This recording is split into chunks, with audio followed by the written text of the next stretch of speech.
Yeah. Make some noise for the comedy stars of Naka!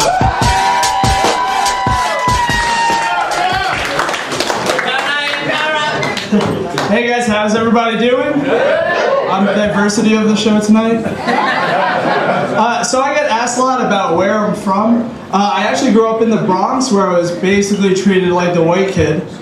And then I moved to Garden City on Long Island, where by default I was the black kid. I'm actually a mix. My father is from Sri Lanka. Any Sri Lankans here? That's a surprise. I had little hope for that one. And my mom is from Guyana, and the only thing that those two places have in common is that nobody knows where they are on a map. So to a degree, I'm exotic, but when I go out, girls tend to think I'm more exotic than I actually am. I was at a club one night, and this girl comes up to me and she whispers in my ear, she goes, "I love Spanish men." And I turn to her and I go, "Hola."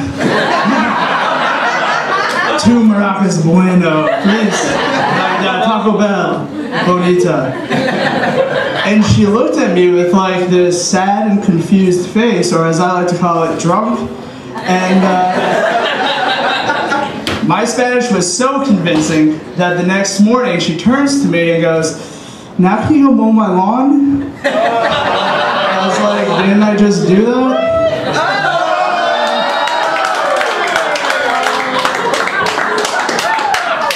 So in the real world, I'm a director at a test prep company. Yeah, you are.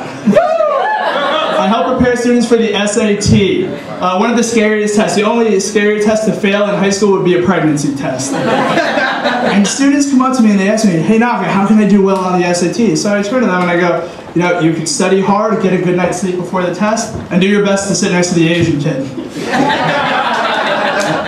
So it's starting to come to, it was kind of a surprise to me to realize how hard it is to please women. I was on a date recently, and I was trying to be romantic, so what I did was I got her a flower, but I accidentally left it at my apartment.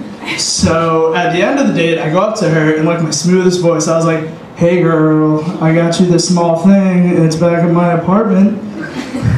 And at first she didn't want to go, and I was like, it's a good thing I didn't start explaining it, because if a guy asks you to come back to his apartment, you know what that means. So I was like, you know, it's a good thing I didn't explain it. Be like, oh, you know, it blossoms, it reacts to light. If you get it wet, it grows. Needless to say, she didn't want to go back to the apartment, but then I told her I was Spanish. Alright, so, Spanish jokes don't work twice. I also started to realize that it's hard to satisfy women as well. You know, when it comes to women, you have to flick this, twist that, pull that. It's like a game of bop it. You're like, bop it, twist it, pull it, right? And you better get the order right, otherwise, play again. And guys, we're stupid. We're like, oh man, I was really close that time. It's the lie all guys tell themselves. So at the end, you're just like, after some time, you just don't want to play anymore, and it turns into a game of whack-a-mole. So who here likes scary movies? Okay, I got some people in the back. All right, I'm terrified of scary movies. I'm the biggest bitch when it comes to scary movies. And I guess this is more of a story about my roommate in college. Two things you need to know. One, he thinks he's Canadian, which is weird because he's from New Jersey. And this is how Canadian he thinks he is when he's sleeping. He's like, eh. I was like, is this a Canada thing or a Rihanna dream?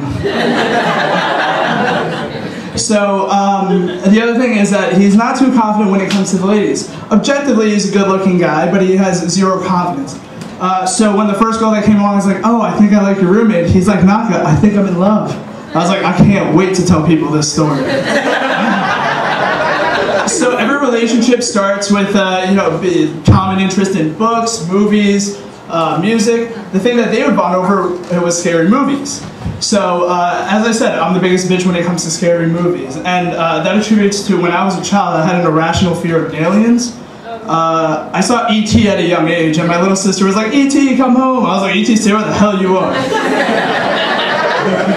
And then later on in my life, I saw the movie Signs with the crop circles, and that just ruined my life for about 2 years. And the premise of the movie is kind of stupid. Aliens invade Earth, and they're deathly afraid of water. The last scene, I'm going to ruin it for everyone, is just he throws a glass of water on the alien and he dies.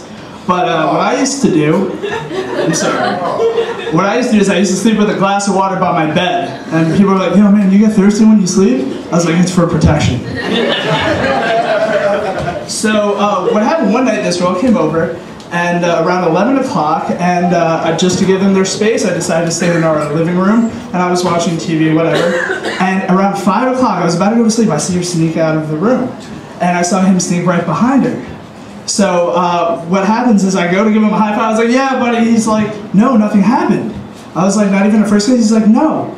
So I was like, what'd you guys do for 6 hours? He's like, we watched Saw. And I was like, all right, that's 2 hours. What did you do for the rest? Oh, we watched Saw 2 and 3.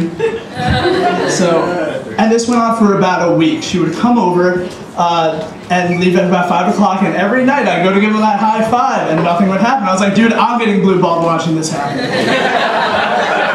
So one day I had a math midterm the next day, so I decided, I've been sleeping on the couch, so I was like, you know what, I could use a good night's rest. So I sneak into our room and I text him, hey dude, I have to go to sleep.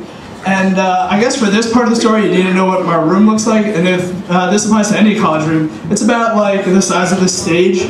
So you walk in, you have our closet space, you have our desk, and then you have our beds, and they used to be bumped up, but during our last year, he's like, I want my own space.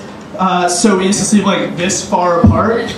So like you'd wake up just staring at each other. Being like, dude, why are you smiling at me?